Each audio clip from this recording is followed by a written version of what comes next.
जरा ये वीडियो देखिएगा।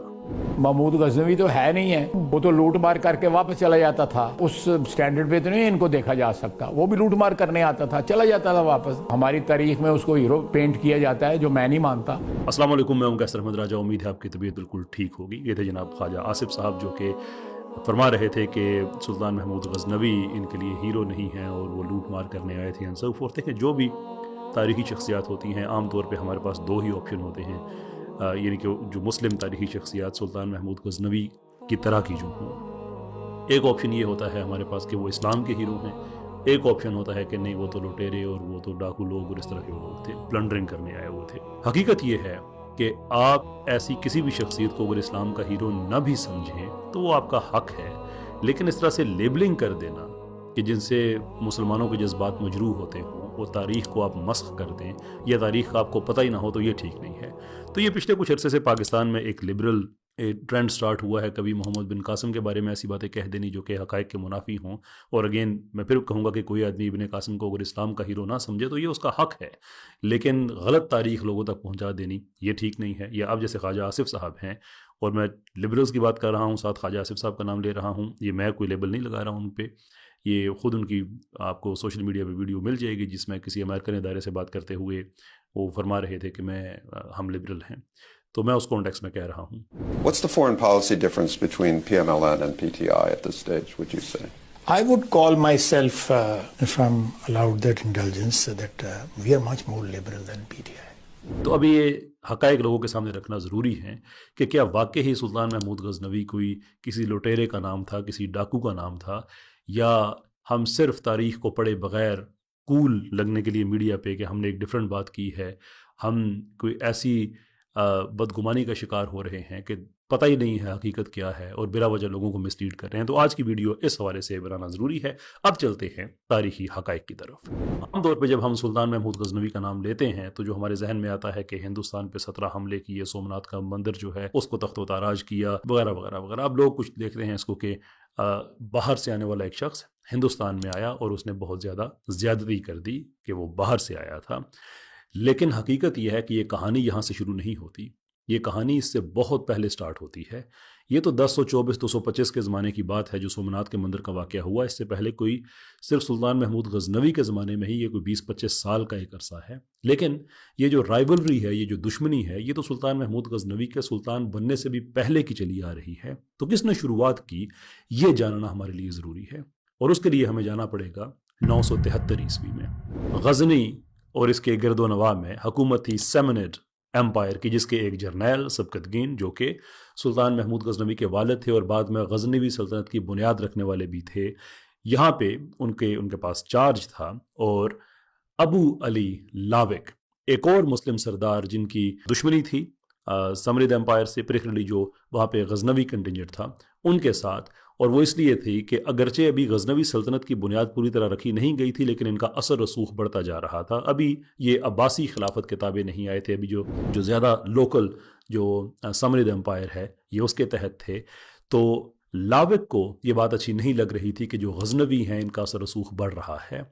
तो गजनवियों ने फिर हिंदू शाही जयपाल ये वो शख्स है जिसकी पहली जंग हुई सुल्तान महमूद गजनवी के साथ बाद में। लेकिन मैं अभी आपको तारीख इसलिए बता रहा हूं ताकि ये बात क्लियर हो जाए कि ये पहल किसने की थी। ये एक तरह की कन्फेडरेट आर्मी, यानी कि बहुत से जिसमें हिंदू हुक्मरान वो शामिल हुए, और अबू अली लाविक के साथ मिलकर इन्होंने हमला किया सबकतगीन की जो इलाका था उस पर, कि हम उसकी हुकूमत को ख़त्म कर दें। अब यहाँ पे ये जंग ना इस्लाम के लिए हो रही है, ना ही ये जंग हिंदुज़म के लिए हो रही है। ये प्योरली एक बात थी कि इधर से हिंदुस्तान, उधर से सेंट्रल एशिया, दरमियान में अफ़गानिस्तान, जो मौजूदा अफ़गानिस्तान है, कि इनके अंदर जो कॉरिडोर्स थे, वो तिजारती जो गुजरगाहें थीं वो बड़ी, और इवन जंगी जो सफ़र है उसके हवाले से वो बहुत ज़्यादा अहम थी। तो सब उन पर कब्ज़ा करना चाह रहे थे, और गजनवी एक new boy on the block, ये किसी को हज़म नहीं हो रहा था। तो लाविक और जयपाल ने मिलकर हमला किया, दोनों को शिकस्त हुई, बुरी शिकस्त हुई। और वहाँ से फिर जो गजनवी सल्तनत है वो एक्चुअली आप कह सकते हैं कि तरह से मैप पे आ गई। तो ये तारीख का ये हिस्सा याद रखना ये बहुत ज़रूरी है कि पहल जयपाल पार्टी ने की थी लाविक के साथ मिलकर। और ये अगर आपको लग रहा है कि सुल्तान महमूद गजनवी ने लूट मार की थी इसलिए कि वो मौजूदा अफ़गानिस्तान का जो इलाका गजनी, वहाँ से हिंदुस्तान में आया, तो सवाल ये है कि जो यहाँ के लोग थे, ये जयपाल वगैरह, ये वहाँ पे क्या करने गए थे? क्या इनको भी आप लुटेरा कहेंगे? ऑब्वियसली आप इनको लुटेरा नहीं कह सकते। मैं थोड़ी देर आपको रोकना चाहूँगा आगे बढ़ने से पहले, इसलिए कि आप तारीख के बहाव के साथ जाते हैं। अगर एक इलाके का हुक्मरान एक्सपैंड कर रहा है, दूसरे इलाके में जा रहा है, तो फिर ख्वाजा आसिफ साहब, सिकंदर को भी आप कहें वो लुटेरा था, जयपाल को कहें वो लुटेरा था। उसके अलावा इतने बड़े बड़े तारीख के नाम हैं, फिर तो उसमें आपके इवन जो इस्लामी सल्तनत के जो बड़े बड़े जर्नैल गुजरे हैं आगे पीछे, जिन्होंने किया, क्रिश्चियन गुजरे हैं, फिर तो इसका मतलब है कि तारीख में लूट मार के अलावा कोई और चीज़ है ही नहीं।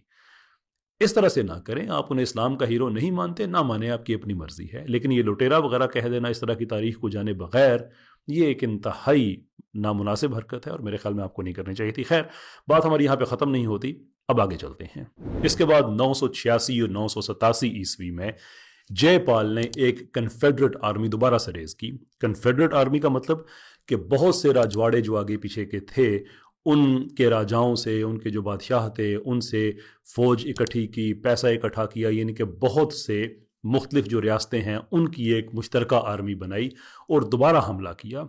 इस दफ़ा जो जंग हुई वो लग़मान में हुई, जो कि मौजूदा अफ़गानिस्तान में लग़मान वलायत शायद उसके नाम से, काबुल से बहुत ज़्यादा दूर नहीं है। ये वहाँ पे हमला किया और इस गरज से किया कि सबकतगीन को हमने मुकम्मल तौर पे नेस्तो नाबूद कर देना है और हमने काबुल पे दोबारा कब्ज़ा करना है।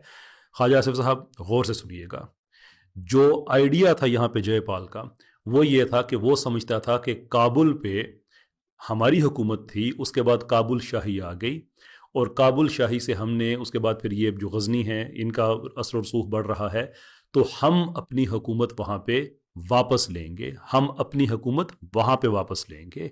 अब आपको सुल्तान महमूद गज़नवी का हिंदुस्तान में आना तो आपको चोरी और लूट मार लग रही है, लेकिन ये जो लोग वहाँ पे पहले अपनी हुकूमतें बना के बैठे हुए थे, ये क्या वहाँ पे जाके उन्होंने लोगों से कुछ दरख्वास्त की होगी कि हम आना चाहते हैं, प्लीज़ हमें हुकूमत दे दें? Is this how you think it might have gone? No, it didn't.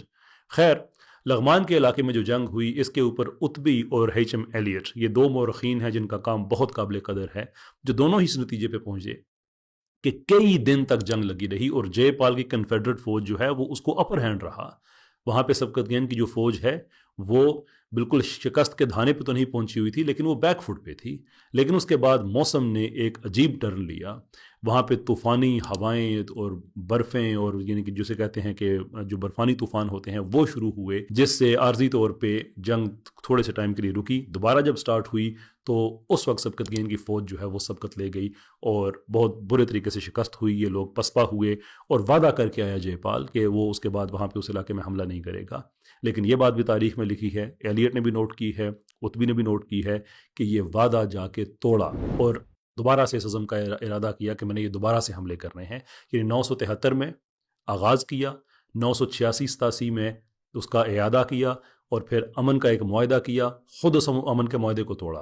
तो ये ना कहें कि कोई बाहर से आ गया था और ये लड़ाइयाँ जो हैं ये हिंदुस्तान के एरिया में नहीं हो रही, ये सारी मौजूदा अफ़गानिस्तान के एरिया में हो रही हैं। तो गैस करें कौन वहाँ पर गया था? उससे पहले जो हिंदू शाही, जिसका जो डिनेस्टी है राजपाल की, और ये हिंदू शाही, ये उनका नाम नहीं, ये तारीख ने, अल-बिरूनी वगैरह ने इनको नाम इसलिए दिया कि उस ज़माने में जो भी गवर्नमेंट होती थी तो शाही कहा जाता था। वो तुर्की शाही हो सकती थी, वो काबुल शाही हो सकती थी, वो हिंदू शाही हो सकती थी। तो ये जो हिंदू शाही गवर्नमेंट है, आप अंदाज़ा करें कि ये हिंदुस्तान के होने वाली, ये इतने सेंट्रल एशिया तक फैले कैसे हुए थे? लुटेरे थे आपके नज़दीक। खैर, अब बात आगे बढ़ती है जहाँ से आगाज़ होता है सुल्तान महमूद गज़नवी की हुकूमत का, जो कि सबकतगीन के बाद उनको मिला। ये हिस्टोरिक कॉन्टेक्स्ट मैंने आपको दिया है कि ये जंग पहले से स्टार्ट हो चुकी थी। अब चलते हैं सुल्तान महमूद गज़नवी के दौर की तरफ। 1001 ईस्वी में सुल्तान महमूद गज़नवी, जो कि अपनी रियासत को एक्सपेंड करना चाहते थे, इसलिए कि अब जो गज़नवी सल्तनत है, मतलब पूरा एक एम्पायर डेवलप हो रहा था। हर आदमी, हर बादशाह की ख्वाहिश होती है कि वो एक्सपेंड करे। तारीख में यही हमने देखा है। वो जिस मर्जी मज़हब का हो, मसलक का हो, जो भी उसके इरादे हों, या माफ़ी चाहता हूँ, जो भी उसका अकीदा हो, उसके इरादे हमेशा यही रहे। तो अब ये एक्सपेंशन तो हो रही थी और जंग ये भी जारी थी। 10,001 ईस्वी में द बैटल ऑफ पेशावर होती है और यहाँ पे जयपाल का मुकाबला अब सुल्तान महमूद गज़नवी से होता है। फीरियस जंग हुई, इसमें कोई शक नहीं है, बहुत ही खूनी जंग थी। लेकिन अगेन आइडिया है जो आपको समझने की ज़रूरत है कि ये जंगें को सोमनाथ में नहीं हो रही थी, गुजरात में नहीं हो रही थी, ये भी पेशावर में हो रही थी, जो कि इलाका तो बिल्कुल हिंदूशाही के अंदर था, लेकिन वो कब्जा ही किया हुआ था ना उन्होंने उस इलाके पे। तो ये जो जंग हुई, जो मौजूदा पेशावर है इसके करीब, खतरनाक जंग थी, खून रेज जंग थी, और इस जंग में जयपाल को फिर शिकस्त फाश होती है, यानी कि तीसरी दफ़ा। लेकिन अब जब जो तीसरी दफ़ा शिकस्त हुई है, और ये सबकतगैन नहीं बल्कि उसके बेटे के हाथों शिकस्त हुई है, तो ये जयपाल से अब रहा नहीं गया। उसने एक काम किया, हिंदू तारीख में उसको बहुत ज़्यादा दिलेरी से गिना जाता है। हमारी ये राय है, अगेन ये हमारी राय है, हम ये नहीं कहते कि हम उस पर कोई फतवा लगा रहे हैं, ये कैसी कि हमारे मज़हब में जो उसने किया वो जायज़ नहीं। और वो ये कि उसने ख़ुद ही अपनी एक पायर बनाया, वो जो होता है जहाँ पे लकड़ियाँ इकट्ठी करके जो आग लगाई जाती है, उसने ख़ुद ही अपनी जगह मुंतखब की, लकड़ियाँ इकट्ठी की और उस आग में ख़ुद दाखिल हो गई, यानी कि उसने ख़ुदकुशी कर ली जिंदा जलकर। उसके बाद हुकूमत इसके बेटे के पास आ जाती है, और जंग तो चूँकि चल निकली थी, और भी ये सारी जंगें जो हो रही थी आइदर बॉर्डर पे हो रही थी दो सल्तनतों के, या गजनवी इलाके में हो रही थी। इसके बाद सुल्तान महमूद गजनवी ने फिर पै दर पे हमले किए, जो कि 1025 1026 में जाके कल्मिनेट होते हैं, जिसमें आखिरी सोमनाथ का मंदिर जो है वो उसकी रैनसैकिंग होती है, उसको सैक किया जाता है।